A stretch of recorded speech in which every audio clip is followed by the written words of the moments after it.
Vamos lá, voltando. Tudo isso é só o que eu penso, né? Não é a verdade do universo, né? É só o que eu penso. Vamos nessa. O que significa fazer parte de uma tradição? Quais os benefícios? A pessoa botou benefícios entre... E deveres a pessoa recebe ao ingressar em uma tradição. Por exemplo, na TCS, todos que entram recebem bênçãos dos deuses. Enfim, essa foi só uma situação imaginária, não sei sobre o assunto. Mas quais os benefícios de se entrar numa tradição? Vamos ver o que eu respondo. Nenhum. É verdade. Nenhum. Benefício nenhum. Se você entrar numa tradição de verdade, você vai ter acesso às verdades do seu espírito e você vai ver o quanto você está ferrado. Depois você vai começar a consertar tudo isso e vai ver o quanto é difícil. E depois que você tiver passado muito, muito trabalho, vai ver que a recompensa por ter caminhado tanto na linha e ter buscado a evolução não fez mais que a tua obrigação.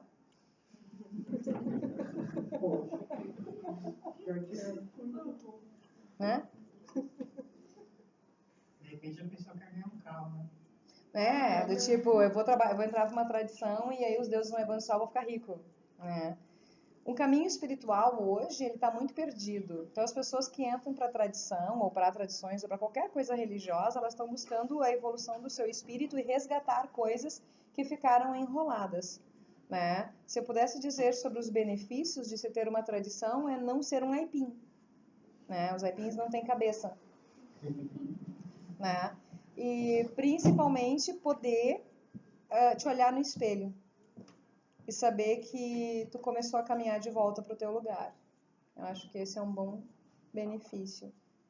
Né? Desculpa a pessoa que me fez a pergunta, desculpa, mas não há nenhum benefício, não estou sendo irônica.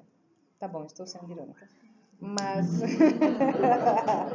mas é que não dá para ter, não é assim. Ao contrário, as pessoas que se dedicam ao caminho espiritual são as que mais passam provações, porque a gente começa a mudar toda a nossa vida e começa a organizar tudo e refazer tudo em prol daquilo, e aí não se encaixa mais e tem outras prioridades e a vida muda e o sagrado toma conta. É isso.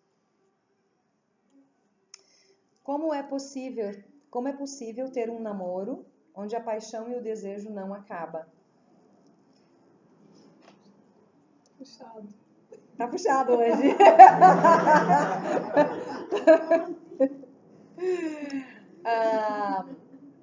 Quando as pessoas me perguntam como encontram a metade delas, né, a sua metade da laranja, eu respondo que elas devem se encontrar. As pessoas estão tão longe do seu destino, estão tão longe da sua verdade, estão tão longe dos desígnios que os deuses escolheram para elas, que fica absolutamente impossível achar a sua metade. Se você se procurar, se você buscar o autoconhecimento, se você se revelar, conhecer, se você desvendar os mistérios dessa sua existência, você vai estar entre os teus. E na tua tribo, você vai ter muitas metades. Né? E aí não há mais preocupações com namoros de paixão, porque o amor, ele é universal. Né? O problema das pessoas e das relações insatisfeitas que elas têm hoje é porque elas não sabem mais quem são e, portanto, namoram com pessoas que não têm nada a ver com elas. Né? São pessoas roxinhas de bolinha amarela que fazem questão de viver entre os seres listadinhos e que, portanto, nunca vão ser felizes. Te encontra quem tu é, a tua verdade, a tua essência, os teus deuses, o teu sagrado, os teus valores, o teu destino. E a pessoa que combinou contigo vai estar lá. As pessoas. E aí tu não vai precisar te preocupar com o feitiço. Mestre Wakanda romântica hoje.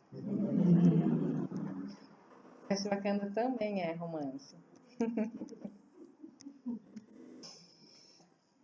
Vamos lá. Eu mesmo posso bolar meu ritual de iniciação. Gente, hoje está puxado, né? Foi pegadinha isso, né? Eu mesmo posso bolar meu ritual de iniciação? Apenas um ritual onde irei fazer votos a uma divindade e dedicar minha vida a ela? Faça o que tu queres, pois é tudo da lei, da lei. Tu pode fazer o que tu quiser na tua vida. Né? As tradições, elas existem e devem ser respeitadas. Né? Por exemplo, a tradição Imortais da Terra, ela não aceita a auto-iniciação, porque a gente não dá aquilo que a gente não tem. Né? Magicamente isso não existe. Um curador se curou, né? Tu passa por um processo para poder fazer a ponte disso adiante. Né? Mas um ritual de honra a um Deus, de iniciação a um caminho sagrado, de, enfim, jornada, de dedicação, de amor, é entre você e o Deus que você escolheu. Né? Um humano não precisa, não vai, não deve se meter na sua história sagrada. Você pode fazer o que você quiser.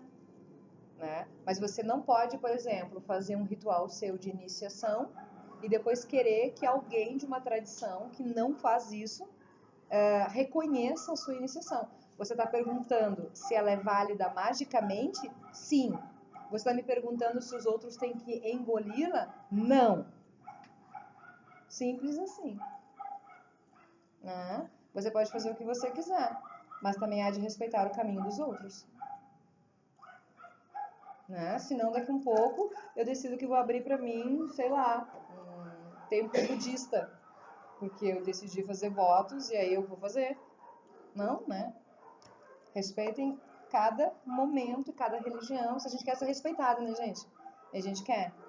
Então a gente também tem que respeitar. E isso também dentro da bruxaria, dentro das tradições. É válido magicamente? É válido com relação ao sagrado? Sim, é válido. As outras pessoas têm que aceitar isso? Não. Não tem. Porque cada um tem a sua história, o seu caminho. E se você está disposto a seguir aquela jornada, vai honrar os passos dessa jornada. Concordam? Estão quietinhos hoje, né? É que as perguntas estão danadas. Né? Vamos lá. Olá, mestre. Perguntinha. Já tive muitas visões, sonhos e até sinais de uma deusa ter uma imensa adoração, de uma deusa que tem uma imensa adoração. Poderia dizer então que talvez eu seja filho dessa deusa? Por que não, né? Assim, gente, não há como confirmar as coisas sem uma jornada espiritual de confirmação, né? Não tem como. Há indícios? Sim, mas eu, por exemplo, tenho outras mães, né? Hoje nós estamos falando disso. Eu sou filha de Lilith, mas Hecate, Afrodite, Atena são minhas mães. Morrigan, nossa, minhas mães. Não vou abrir mão delas. Nem elas de mim, ó. Mas até então é preciso um caminho sagrado, mágico, para se ter confirmação das coisas. Né? Então vá, busque o seu caminho, busque a sua ligação com essa deusa, confirme, peça manifestação física disso, porque sim, nós somos bruxos e trabalhamos com manifestações sagradas, trabalhamos com a materialização do divino na Terra, e quando isso acontecer, você não vai precisar mais perguntar, você vai ter certeza. Olá, mestre, bom ter você de volta. Você conhece algum filho de Pan? Se sim, quais são suas características, peculiaridades? A tradição já teve contato com Pan? Quais as dicas que você daria para quem pretende servi-lo, cultuá-lo? Estácio. Oi, Estácio. Beijo grande. Não, a gente não tem... Eu não tenho notícias na minha caminhada de filhos de Pan. Isso é interessante. Assim, tem bastante filho de Lúcifer, né? Mas Pan, não. Né? Não sei. Talvez porque a gente não tenha idade para isso, né? Porque Pan é ali 6, 7 mil anos. Não sei se tem ainda espíritos com todo esse desenvolvimento aqui, né? A média de idade dos espíritos na Terra é 5 mil anos. Né? 6. Enfim. Mas não tenho. Como cultuá-los? Pan é a própria natureza. Pan é a força do macho selvagem, ele é a virilidade sobre a terra, ele é o êxtase sobre as florestas. Qualquer pessoa que se dedica ao rito de Pan precisa ter essa interação muito visceral. Precisa ir para a floresta, precisa dormir lá, precisa subir em árvore, precisa passar a noite, precisa fazer cabana, precisa gritar, andar com os bichos, não ter medo. Senão não existe Pan. Isso é Pan. Este é Pan. Né? Este é Pan. É como querer dominar a água sem ficar de molho. Né? Sabemos que quem tem visão não escolhe aquilo que vê. Verdade. A senhora já viu algo que balançou suas pernas? Aquele momento que a gente sabe que se correr o bicho pega, se ficar o bicho come. Ai, deuses. E como a senhora fez nessa situação? Eu corri.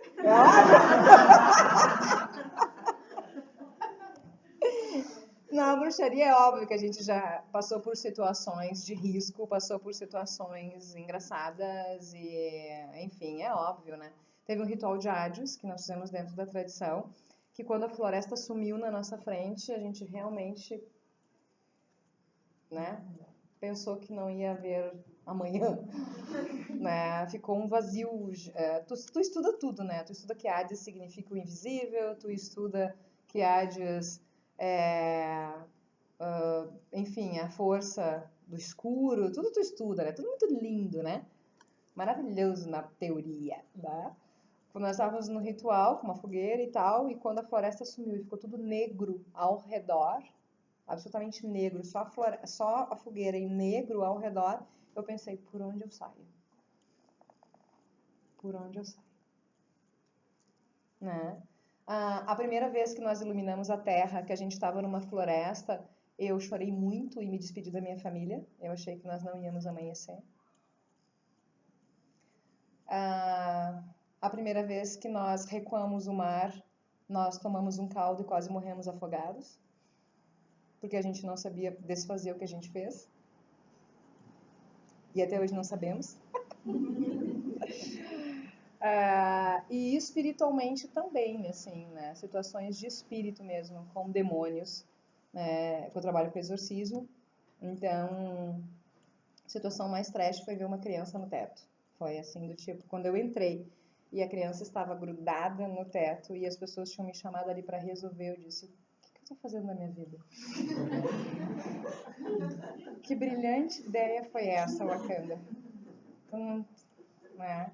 Mas aí no instante seguinte tu já sai trabalhando, porque não tem muito. E meu grande incentivo aqui é um conselho da Rhonda, que ela sempre diz, se der medo, vai com medo. Nesse momento. Não tem. Quem não tem medo do tipo, quem é a pessoa que não vai ter medo de entrar num lugar e ter uma criança grudada no teto? Não tem a menor possibilidade de tu não pensar o que tu tá fazendo ali, que tu fez da tua vida, né? E do tipo, eu vou embora, eu não vou mexer nisso, né? Não tem, quem disser que, vai, tá. Desce daí. Né? Não tem.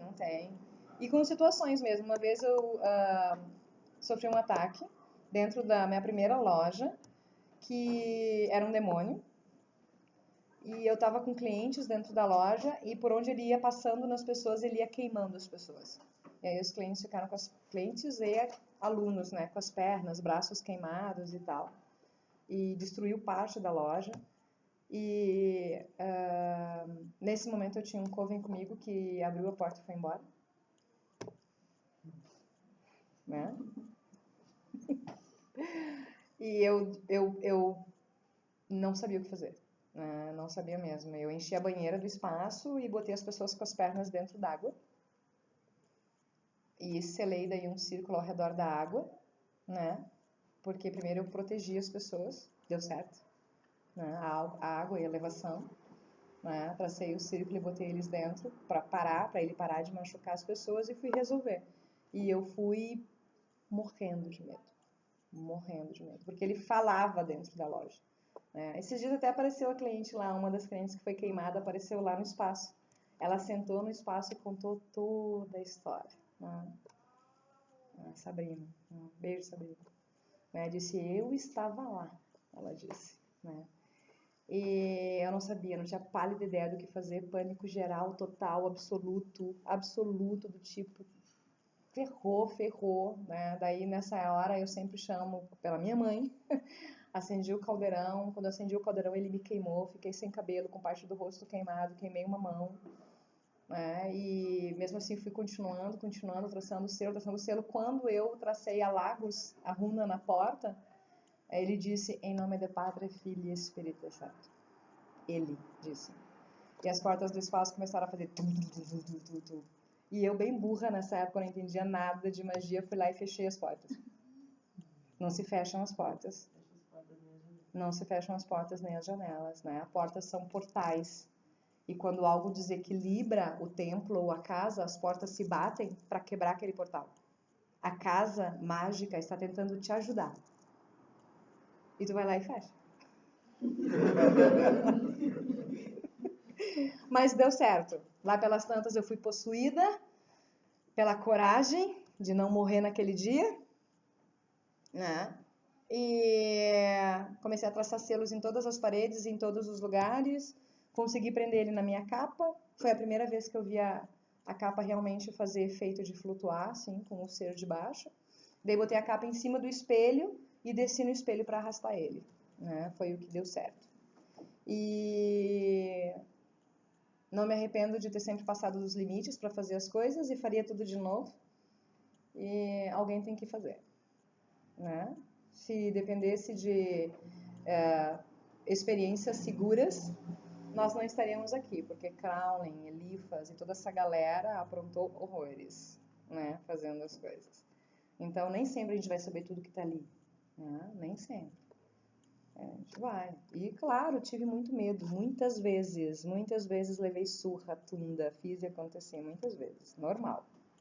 Quem disse que não é porque não fez, né? Toda planta, ok? Toda planta tem um espírito. Posso pedir ajuda ao espírito de uma árvore? Toda planta tem um espírito, toda árvore tem um espírito. As árvores no nosso planeta, algumas estão acordadas, outras dormindo, né? As árvores que são acordadas, as consciências que estão acordadas, elas têm vida elemental e elas são capazes de comunicação com os humanos, né? Inclusive, elas quase têm olhos, é estranho, assim. Todos os lugares que eu trabalho, eu procuro uma árvore acordada para poder fazer jornadas astrais. Eu não trabalho em lugares que eu não tenha uma árvore, porque as árvores são as guardiãs dos mundos, né? Uma árvore para poder fazer a jornada de viagem astral. Todas as minhas viagens descem pelas raízes da árvore, blá, blá, blá, blá, blá, blá, sai do outro lado, né? E eu sempre procuro uma árvore de um parque no lugar onde eu estou acordada para me identificar, dizer quem eu sou, pedir a ajuda dela para conduzir as pessoas a irem vir. Né? Aqui em São Paulo, isso vai ser legal. Aqui em São Paulo, a minha amiga é a Tinha, que é uma árvore em Santos, na praça, em frente à rodoviária, que está extremamente acordada. E todas as vezes que eu conduzo jornadas, eu peço ajuda para a Tinha, para que ela ajude. Eu já estive em vários lugares aqui, mas nenhuma árvore é tão... Existem outras árvores despertas em São Paulo, mas nenhuma tão visceral quanto Tinha. A ponto de, a primeira vez que nós a vimos foi assustador, assim. Ela, né, do tipo, eu vou lá, e ela só faltou virar. Né? Então, muito legal. Tinha, na praça, em frente à rodoviária de Santos. Vamos.